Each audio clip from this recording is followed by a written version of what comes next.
ఈరోజు మన ధ్యానాంశం దేవుని అత్యధికమైన కృప. పరిశుద్ధ గ్రంథం 2 కొరింథీయులకు 9:8లో ఈ విధంగా సెలవిస్తోంది. మరియు అన్నిటియందు ఎల్లప్పుడునూ మీలో మీరు సర్వసమృద్ధిగలవారై ఉత్తమమైన ప్రతి కార్యము చేయుటకు దేవుడు మీ ఎడల సమస్త విధములైన కృపను విస్తరింపచేయగలడు. దేవుని కృప అనేది కేవలం మన అవసరాలకు సరిపడా మాత్రమే ఉండదు. అది పొంగిపొర్లే ఒక మహాసాగరం వంటిది. మన జీవితంలో ఎదురయ్యే ప్రతి సవాలును ధైర్యంగా ఎదుర్కోవడానికి మరియు ప్రతి మంచి పనిని విజయవంతంగా నెరవేర్చడానికి ఈ కృప మనల్ని సిద్ధపరుస్తుంది. మనం సంపూర్ణంగా ఆయనపై ఆధారపడినప్పుడు అన్ని వేళలా అన్ని విషయాల్లో మనకు ఏ కొదువా లేకుండా ఆయన తన సమృద్ధిని మనకు అనుగ్రహిస్తాడు.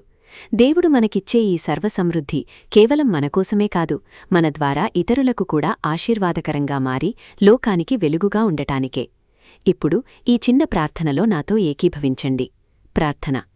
ప్రభువా, నా ప్రతి అవసరాన్ని తీర్చే నీ అపరిమితమైన కృపకై నీకు వందనాలు చెల్లిస్తున్నాను. నీవు నాకు అనుగ్రహించే ఆ సమృద్ధిలో నడుచుకుంటూ నీ నామానికి మహిమ తెచ్చే ఉత్తమమైన కార్యాలు చేయడానికి నాకు సహాయం చేయండి. ఆమేన్.